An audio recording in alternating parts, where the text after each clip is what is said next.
Hi everyone. So I have decided to do the prompt over the First Amendment. So the way I'm going to do this is I am going to break it up into sections and then discuss it and say and tell how it relates to real world issues. So the first section I'm going to talk about is the freedom of religion, and on page 109 of our textbook it has the First Amendment written out. So the first section says, Congress shall make no law respecting an establishment of religion.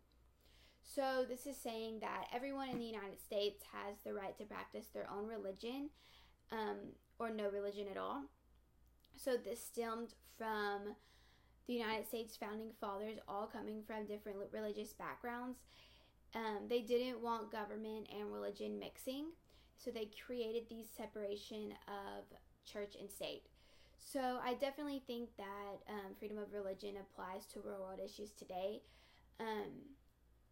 We see this in public schools. So public schools are funded by government, meaning that there should be no religion in part of it. So, however, there always is the debate over if prayer should be brought back into school, if prayer should be incorporated into it. But according to the First Amendment of the Supreme Court case Engel versus Vitale, prayer in school violates the Establishment Clause in the First Amendment, so there should be no prayer in schools.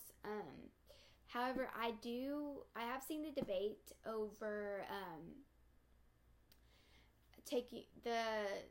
if we are putting too much emphasis on Christian holidays by taking off for them, and not putting enough emphasis on other religions such as Judaism and the holidays that they celebrate. So that is something to look at and see if that violates the First Amendment. So the second section that I'm going to be discussing reads, Congress shall make no law prohibiting the free exercise thereof or abridging the freedom of speech or of the press or the right of the people peaceably to assemble and to petition the government for redress of grievance. So the first section out of that little section was freedom of speech. So the first time that we saw the notion of freedom of free speech was in the Zenger trial, and on page 102 of our textbook, it discusses the case, and it kind of shows how America, the freedom of speech, it was essential to America. So it reads, the basis of Zenger's defense thus became the notion that citizens had the right to criticize rulers, and that citizens as jurors had the authority to determine whether words were false. So freedom of speech, I definitely think freedom of speech, relates to real world issues today. I think we see this all the time on social media. There is the criticism of the government, of President Trump on social media, on Twitter, on Facebook. So, I definitely see freedom of speech today. And today we also see the next section, that is on page 109 again, and that is the freedom of press. And today we see that through the criticism of our government and President Trump. I wrote down a few of the headlines that I found criticizing President Trump.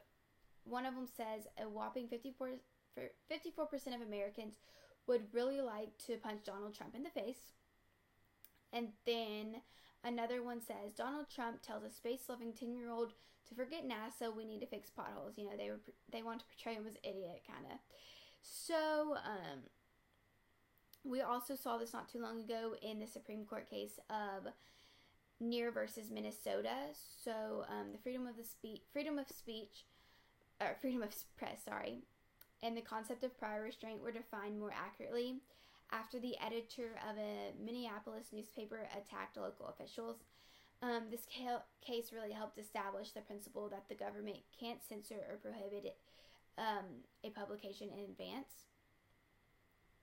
So definitely still applies to real world issues. The next section is the right to peaceably assemble.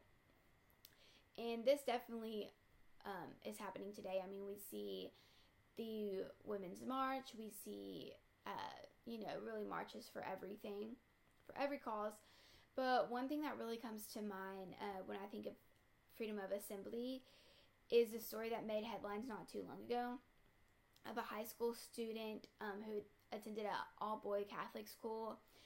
They were there for an anti-abortion assembly, and there was also a group of Native Americans there for a Native American assembly, and they kind of clashed heads, and they were not being very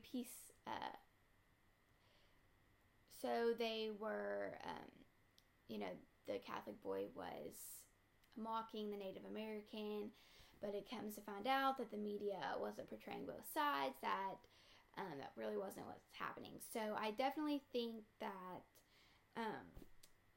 the right to peaceably assemble is still going on. I think that the First Amendment is still very prevalent in our world today.